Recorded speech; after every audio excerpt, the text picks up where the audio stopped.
રાજકોટના ભાવનાબેન પ્રજાપતિ છેલ્લા એક દાયકાથી માટીના કલાત્મક વાસણો અને ઘર સુશોભનની વસ્તુઓ બનાવીને પરિવારનું ગુજરાન ચલાવી રહ્યા છે. મર્યાદિત સાધનો અને આર્થિક સંજોગો વચ્ચે શરૂ થયેલી તેમની સફરને પ્રધાનમંત્રી સ્વનિધિ યોજનાએ નવી દિશા આપી છે. આજે તેઓ માત્ર પોતાનો વ્યવસાય સફળતાપૂર્વક સંચાલિત કરી રહ્યા નથી, પરંતુ અન્ય મહિલાઓને પણ રોજગારી આપે આત્મનિર્ભર બનાવવામાં મદદરૂપ બની રહ્યા છે. પ્રધાનમંત્રી સ્વનિધિ યોજના જેવી સરકારની કલ્યાણકારી યોજનાઓથી મહિલાઓને તેમના રોજગારમાં ઘણું પ્રોત્સાહન મળે છે. આ શબ્દ છે રાજકોટના ભાવનાબેન પ્રજાપતિના, જેઓ છેલ્લા 10 વર્ષથી માટીના વાસણો અને વિવિધ કલાત્મક વસ્તુઓ બનાવીને પોતાના પરિવારની આર્થિક રીતે મજબૂત બનાવી રહ્યું છે.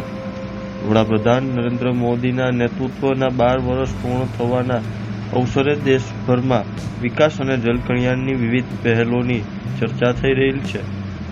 આવી અનેક યોજનાઓમાંથી પ્રધાનમંત્રી સ્વનિધિ યોજના નાના વેપારીઓ અને સ્વરોજગાર સાથે જોડાયેલા લોકો માટે આશીર્વાદરૂપ બની છે.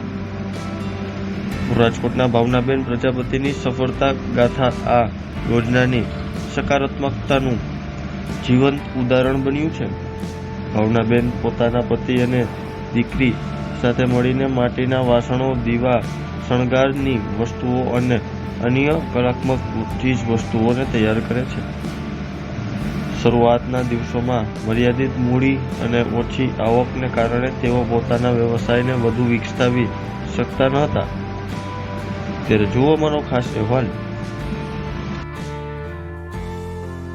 મારું નામ ભાવનાબેન પ્રજાપતિ છે અને હું છેલ્લા 10 વર્ષથી આ માટીકામમાં જોડાયેલી છું. મને પહેલી લોન સ્વનિધિમાં 10,000ની મળી હતી અને બીજી લોન 20,000ની. એમાંથી હું માલ લઈને ઘણી હું આગળ આવી અને મેળા કરું છું, બધા એક્ઝિબિશન કરું છું અને હવે અત્યારે મારે 50,000ની લોન ચાલુ છે. એમાંય મને ઘણું પ્રોફિટ મળ્યું છે. પહેલાં હમણાં ગોંડલ ગઈ હતી અને અહીંયા મારે ફ્રી ચાર્જમાં હતો, કોઈ જાતનો ચાર્જ નહોતો લીધો.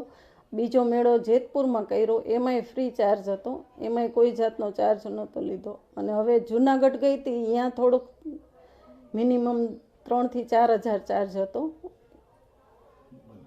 અને અત્યારે અટલ સરોવરમાં હતો, 1 મહિનાનો મેળો હતો મારે, અહીંયા બહુ સરસ હતો, એમાંય થોડોક નાનો એવો ચાર્જ હતો. એમ કે આ સરકાર માન્ય બધી યોજનામાં બહુ જ લાભ મળે છે, મહિલાઓને ઘણા કામ મળે છે, બધાને આવી રીતના એક જાતનો ધંધાનું પ્રોત્સાહન મળે છે.